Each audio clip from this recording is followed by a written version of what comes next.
ನಿಷ್ಕಾರಣವಾಗಿ ಅಳುತ್ತೇನೆ. ಈ ಪಾಂಚಾಲಿಯ ಅಳುವಿಗೆ ಒಂದಲ್ಲ 10 ಕಾರಣಗಳಿವೆ. ನೀವು ಪುರುಷರು, ಯಾರಾದರೂ ನಿಮ್ಮನ್ನು ಅಪಮಾನಿಸಿದರೆ ಅವರಿಗೆ ತಕ್ಕ ಪ್ರತಿಕಾರವನ್ನು ಮಾಡಬೇಕು. ಆದರೆ ಸ್ತ್ರೀಯರ ವಿಚಾರ ಹಾಗಲ್ಲವಲ್ಲ.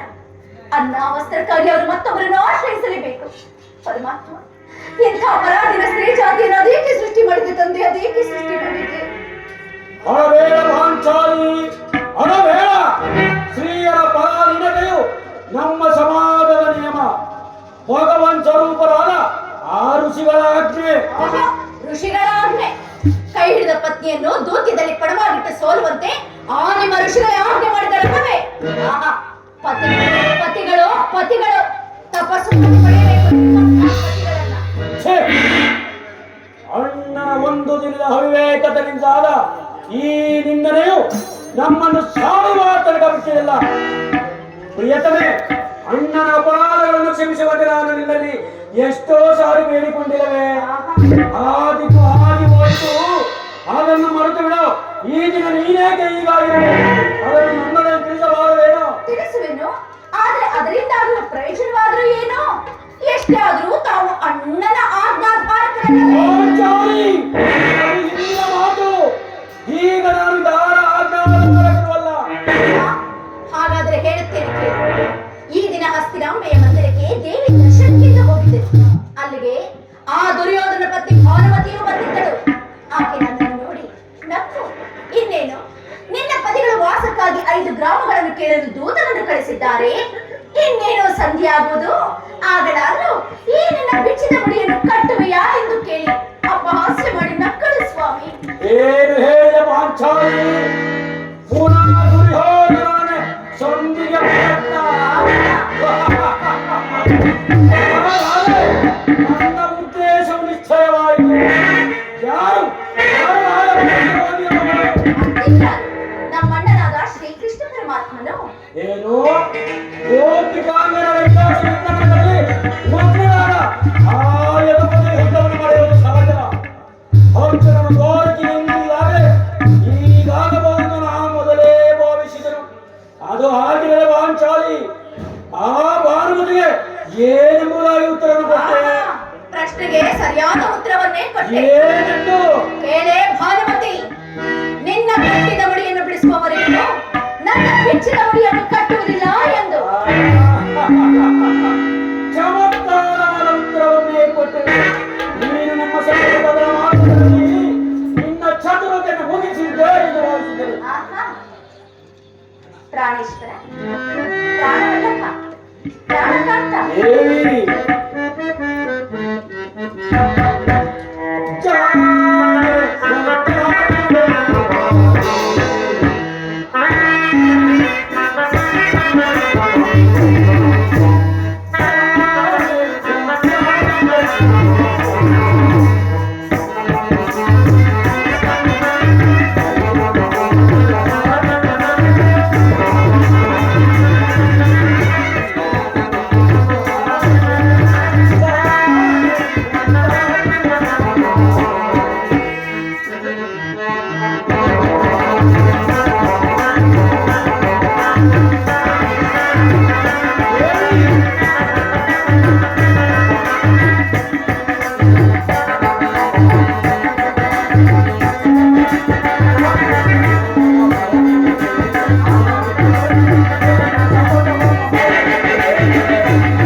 ನೆನಪಿದೆ ಹಿಂದೊಂದು ದಿನ ಈ ನನ್ನ ಬೆಚ್ಚದ ಕೇಶರಾಶಿಗಳನ್ನು ನೋಡಿ ಕುರುಕುಲಾಂತಕ ಕಾಳರಾತ್ರಿ ಎಂದು ಹೇಳಿದ್ದು ನೆನಪಿದೆ ತಾನೇ? ದೇವಿ ನನ್ನ ಬಾಯಿಂದ ಅದೇ ಪ್ರತಿಜ್ಞೆ ವಾಕ್ಯವಾಗಿತ್ತೇ ಉಚ್ಚರಿಸುತ್ತೇವಲ್ಲವೇ? ಮಾಡಿದ ಪ್ರತಿಜ್ಞೆಯನ್ನು ಮೊರೆಯುವಂತ ಹೇಳಿ ನಾನಲ್ಲ ಈ ಭೀಮಸೈನನ. ಹೇಳುವುದಷ್ಟೇ ಅಲ್ಲ ಪ್ರಾಣೇಶ್ವರ, ಆಡಿದಂತೆ ನಡೆದುಕೊಳ್ಳಬೇಕೆನ್ನುವುದೇ ನನ್ನ ಆಸೆ. ಆದರೆ ಏನು ಮಾಡುವುದು?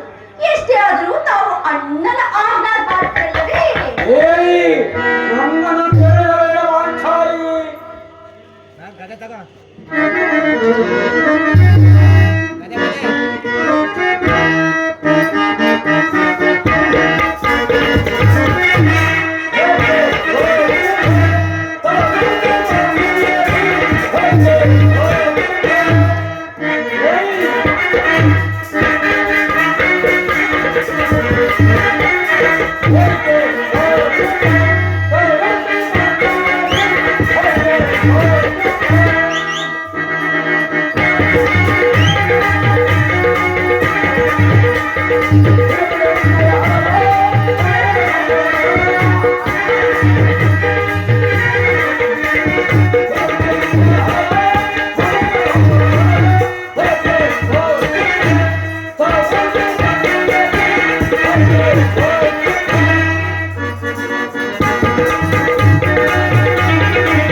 ಪಾಂಚಾಲಿ, ನಾನು ಈಗ ಯಾರ ಆಜ್ಞಾಧಾರಕವಲ್ಲ.